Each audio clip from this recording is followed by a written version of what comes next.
Yes, I do think that the crisis in the country has been dramatically underreported. And I think that there are really two sides to this coin. One is that the Myanmar military has been employing a strategy of denying information, not only to the people inside the country, but also outside. They've done that by targeting journalists and civil society groups. They have limited travel, and they have gone overboard in terms of cutting off the access of the vast majority of people to mobile data and internet services that are secure. So as a result, it's very hard to get information from the areas where fighting is taking place. And of course, that is increasingly a very large area because of the scale of military operations being launched against the people of Myanmar. The second side to this coin is, of course, the lack of political attention being played to Myanmar, despite several organizations such as my own that are reporting constantly on the situation in the country and documenting the human rights violations occurring inside this crisis. What, James, particularly on the first side of the coin there that you just mentioned, what do you make, therefore, of Stuart and his team's reporting in some 31 days in the country?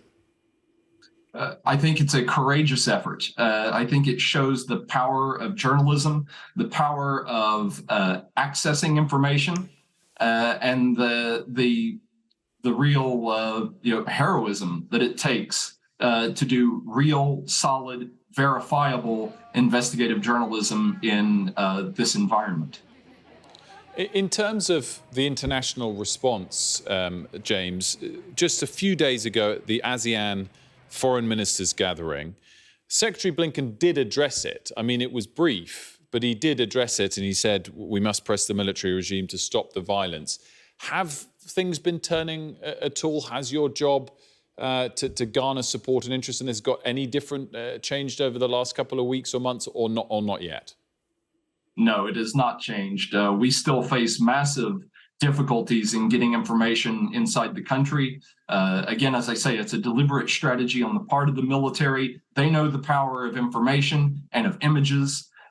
Stuart and his team and the imagery that we've just seen here in this remarkable story, I think it shows just how poignant and how tangible it makes the situation in the country. And of course, the military does not want people to know just how intense the fighting is and just how dangerous it is in the country for the vast majority of civilians and the population of the country, because that will bring concerns at a political level about the stability of the country and its potential to spill out over the region.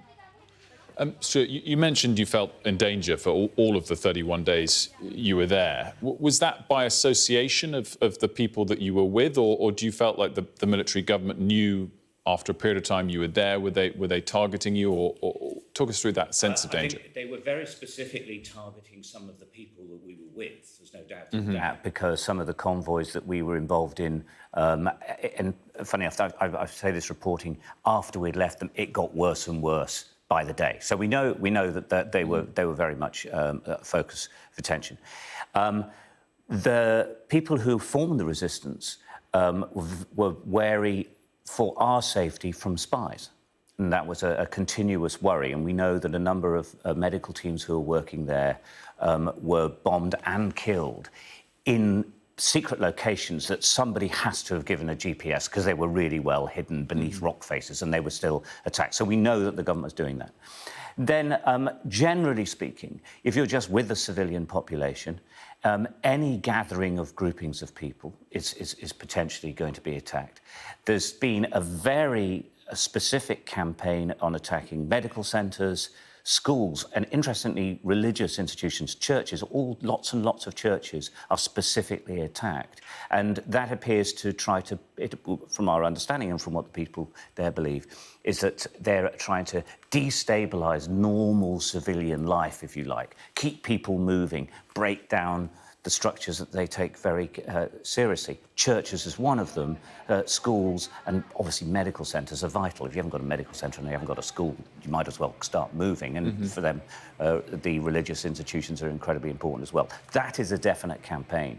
Add that to the lack of reporting and the fact that the government is going out of its way to stop people knowing what's going on, then you have this sort of continuous, widespread, large-scale war that people can't actually see is happening. You would hard to believe that it's like being in Ukraine, but it's nowhere near the sort of same level of reporting. Amazing stuff. Well, Stuart, thank you so much for being here on set and amazing reporting. James, thank you so much for joining us as well.